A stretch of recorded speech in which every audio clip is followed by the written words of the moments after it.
Σταύρωση είναι η ύψιστη πράξη αγάπης. Ο Θεός αγάπη εστί και η αγάπη του δεν γνωρίζει όρια. Ούτω γαρηγάπησεν ο Θεός τον κόσμο, ώστε τον Υιόν αυτού τον μονογενή έδωκεν, και να πάσω πιστεύουν εις αυτό μη απόλυτε, αλλά έχει ζωή αιώνιον. Ακόμη αποτελεί την απόλυτη πράξη ταπείνωσης. Ο Χριστός αφήνει τη Θεία Δόξα για να γεννηθεί σε ένα σταύρο στη Βιθλεέμ, να περπατήσει ανάμεσα στους ανθρώπους και να συσταυρωθεί με τους ληστές. Η δυνάμει πλοίους οι 12 λεγεώνας παραστεί σε αγγέλων, λέει ο ύμνος της Μεγάλης Παρασκευής, αποκαλύπτοντας το μυστήριο της θεϊκής ταπεινώσεως. Όταν ο Ιωσήφ από την Αριμαθαία ζητά από τον Πιλάτο το σώμα του, τον αποκαλεί ξένο, τον Θεό που πέρασε από τη γη αθόρυβα και ταπεινά για τη σωτηρία του κόσμου. Ο Χριστός ήρθε ως ξένος στον κόσμο, θεόσταλτος από τα ουράνια, για να υπενθυμίσει στους ανθρώπους ότι η αληθινή τους πατρίδα βρίσκεται εν ουρανής. Όπως αναφέρεται στην προς Εβραίους επιστολή, που γαρέχομεν όδε μένουσαν πόλην, αλλά την μένουσαν επιζητούμε. Ήρθε ο Χριστός για να συμφιλιώσει τους ανθρώπους με το Θεό, να τους απομακρύνει από την αμαρτία και να τους καλέσει σε μια νέα ζωή, ελεύθερη από τη φθορά, την αμαρτία και το θάνατο.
εκδικήσεις ήταν η μέρα Παρασκευή, παραμονή του Εβραϊκού Πάσχα, όταν ο Ιησούς σταυρώθηκε.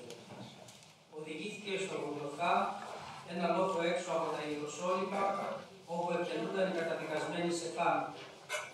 Ο Χριστός σήκωσε το σταυρό στους ώμους του και περπάτησε από το πρετόριο μέχρι τον Γολγοθά.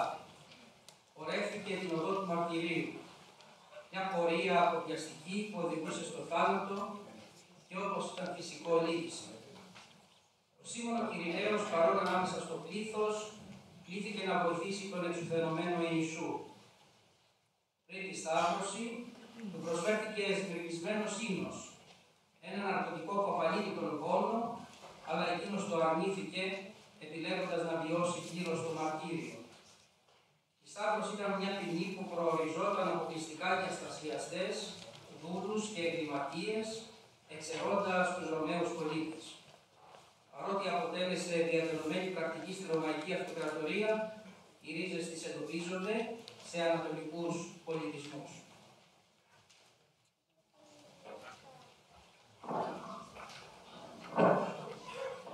Απόψε έχουμε την τιμή να έχουμε μαζί μας τη σοπράνο, την κυρία Αναστούλη Μαρία, η οποία αυτοκαιρός ήρθε να συμβάλλει και αυτή στην απόψινή εκδήλωση. Επίσης, θέλω να ευχαριστήσω για την παρουσία του εδώ τον επίσημο πρόεδρο του Ελεκτρικού Συνεδρίου Ελλάδος, τον κύριο Γιώργο Κώση.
φόνος της σταύρωσης ήταν αφόρητος. Καθώς το σώμα του κατά τύπου βάραινε, η πίεση στο στήθος μεγάλωνε, δυσχεραίνοντας την αναπνοή. Σε μια προσπάθεια να ανασηκωθεί και να αναπνεύσει, στηριζόταν στα καρφωμένα πόδια του, βιώνοντας ένα πόνο αβάσταχτο, σχηματίζοντας ένα κεφαλαίο ύψιλο. Το μαρτύριο αυτό συνεχιζόταν μέχρι την απόλυτη εξάντληση, οδηγώντας σε βασανιστικό θάνατο από ασφυξία. Το όνομα Γολγοθάς σημαίνει κρανίου τόπος και κατά την παράδοση σχετίζεται με τον τόπο της ταφής του πρωτόκραστου Αδάμ, το κρανίο το οποίο απεικονίζεται στη βυζαντινή εικονογραφία στη βάση του σταυρού. Ο Γολγοθάς ένδειξη της θυσίας που επρόκειται να αλλάξει την πορεία της ανθρωπότητος. Ακόμη και κρεμασμένος στο σταυρό, ο Χριστός δέχεται τις κοροϊδίες και τη χλέβη των στρατιωτών. Η δίψα του γίνεται αντικείμενο επαιγμού, αντί για νερό του προσφέρουν χολή και όξος. Και όμως, αντί να καταργέται, προσεύχεται. Πατέρα, συγχώρησέ τους, δεν ξέρουν τι κάνουν. Την ίδια στιγμή δίπλα του ένας ληστής μετανιωμένος, ταπεινωμένος, ζητά έλεος και ο Χριστός με αγάπη που υπερβαίνει κάθε ανθρώπινο όριο του υπόσχεται τον παράδεισο.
διάρκεια της Σταύρωσης, ο Ιησούς βλέπει κάτω από το σταυρό δύο αγαπημένα του πρόσωπα, τη μητέρα του την Παναγία και τον πιστό μαθητή του Ιωάννη. Μέσα στον ανίποτε πόνο του θέλει να τους παρηγορήσει και να τους προστατεύσει. Στρέφει το κεφάλι του στη μητέρα του και της λέει: «Γυναίκα, αυτός τώρα είναι ο γιος σου». Στη συνέχεια, απευθυνόμενος στον Ιωάννη, λέει: «Αυτή τώρα είναι η μητέρα σου». Με αυτά τα λόγια ο Ιησούς αναφέρει τη φροντίδα της μητέρας του στον Ιωάννη, αλλά και της Παναγίας στον μαθητή του. Από εκείνη τη στιγμή η Παναγία στέκεται δίπλα στον Ιωάννη ως πραγματική μητέρα του. Όμως αυτή η φράση δεν αφορά μόνο τον Ιωάννη. Ο Χριστός απευθύνεται σε όλη την ανθρωπότητα. Κάτω από το σταυρό γινόμαστε όλοι πνευματικά παιδιά της Παναγίας, η οποία είναι πάντα δίπλα μας. Στέκεται κοντά μας, στηρίζει την ελπίδα μας παρηγορεί, μας ενισχύει στις δοκιμασίες. Σε κάθε δύσκολη στιγμή επικαλούμαστε το όνομά της. Αυτή που εμπιστεύτηκε απόλυτα τον Θεό, γνωρίζει ότι μετά από κάθε μαρτύριο ακολουθεί η Ανάσταση. Ως μητέρα όλων των ανθρώπων βρίσκεται κοντά σε όσους την αναζητούν. Παναγία Μητέρα του Χριστού, σε παρακαλούμε, στάσου πάντα δίπλα μας. Προστάτευσέ μας από κάθε κακό και φέρει ειρήνη στην καρδιά μας. Δώσε μας δύναμη να αντιμετωπίζουμε τις δυσκολίες με θάρρος και υπομονή. Παρακάλεσε τον Υιό σου να μας χαρίσει την ευλογία του και να μας καθοδηγεί στον δρόμο της αρετής και της αγάπης.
είναι η στιγμή της κορύφωσης του Θείου Δράματος. Τα πάθη του Χριστού φτάνουν στο αποκορύφωμα και η σταύρωσή του πραγματοποιείται το μεσημέρι της ίδιας ημέρας. Παρά τη βαθιά θλίψη που χαρακτηρίζει την ημέρα, οι ύμνοι και τα εγκόμια εκφράζουν ένα αίσθημα χαρμολύπης, καθώς μέσα από το πένθος που αναγγέλλεται η Ανάσταση. Κατά την ακολουθία των παθών, η Εκκλησία βιώνει τα σωτήρια και φρικτά πάθη του Κυρίου, τους ευτισμούς, τα μαστιγώματα, την περιφρόνηση, τον εξευτελισμό, το αγκάθινο στεφάνι και πάνω απ' όλα τη σταύρωση και τον θάνατό του. Την 9η ώρα της ημέρας, δηλαδή στις 3 το μεσημέρι, ο Χριστός αναφωνεί τετέλεστε και η ψυχή του κατεβαίνει στον Άδη. Η πρώτη χαρμόσυνη υπόσχεση του Θεού προς τους πεσμένους προβάτορες εκπληρώνεται. Αυτό σου τηρήσει την κεφαλήν, συ δεν τηρήσεις από την πτέρνα. Ο διάβολος πλήττει την πτέρνα του Υιού του ανθρώπου που εισέρχεται στα βάθη του Άδη. Όμως μετά από 3 ημέρες θα δεχθεί το θανάσιμο χτύπημα από τον αναστημένο Θεάνθρωπο. Η Εκκλησία ζει διαρκώς μέσα σε αυτό το σταυροαναστάσιμο κλίμα, την ατμόσφαιρα της χαρμολύπης. Από την οχευμένη πλευρά του Χριστού ρέει αίμα και είδωρ, σύμβολα της νύκρωσης και της ζωής.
Επάνω στο Σταυρό επιβεβαιώθηκε δημόσια η καταδίκη του ως πολιτικού εγκληματία.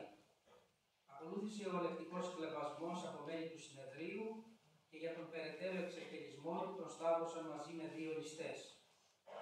Σύμφωνα με τον Μωσαϊκό νόμο, τα σώματα δεν έπρεπε να παραμείνουν στο Σταυρό κατά τη νύχτα του Σαββάτου και του Πάσχα. Έτσι οι στρατιώτες, για να επιταχύνουν το θάνατό τους, έσπασαν τα σκέλη των 2 ληστών. Στον Ιησού όμως δεν χρειάστηκε, καθώς άφησε την τελευταία του πνοή σε μόλις 3 ώρες. Από την 12η ώρα έως τις 3 το μεσημέρι, σκοτάδι σκέπασε ολόκληρη τη γη, ένα θαυμαστό γεγονός. Η φύση συμμετείχε στο πάθος του σαρκωμένου Υιού του Θεού. Το καταπέτασμα του ναού σχίστηκε στα 2. Η γη σύστηκε, μνημεία άνοιξαν και νεκροί αναστήθηκαν.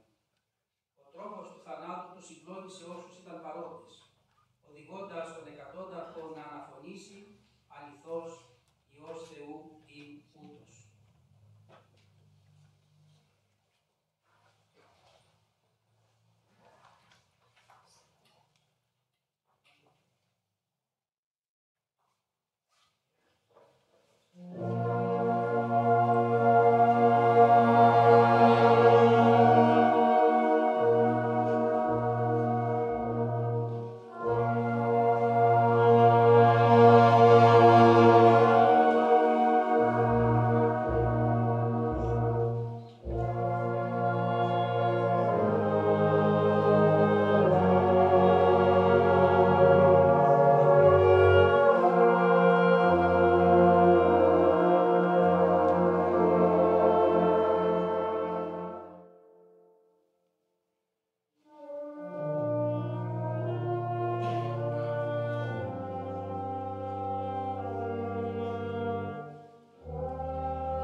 σιωπής, όπως εκφράζεται και στον ιδιαίτερο χερουβικό ύμνο της ημέρας, «Σιλισάτο πάσα σάτς βρωτία». Είναι ημέρα περισυλλογής, μετάνοιας και προσμονής, αφιερωμένη στην ταφή και την καύχωνη του Χριστού στον Άδη.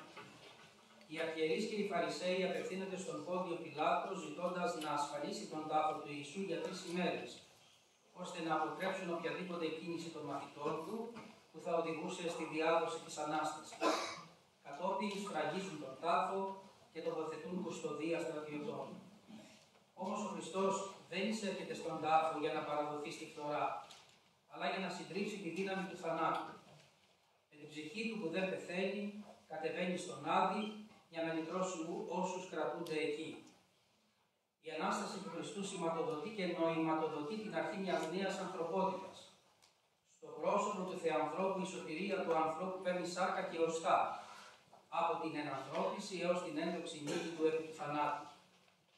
Οι άνθρωποι καταδίκασαν το Θεό σε θάνατο, όμως ο Θεός με την Ανάστασή του καταδίκασε αιωνίως τους ανθρώπους στην αθανασία, μας χάρισε την αιώνια ζωή. Στα χτυπήματα ανταποδίδει αγάπη, στις βρισιές ευλογία, στο θάνατο ζωή. Το πρωί του Μεγάλου Σαββάτου τελείται ο εσπερινός της εορτής του Πάσχα με τη Θεία Λειτουργία, γνωστή ως πρώτη Ανάσταση.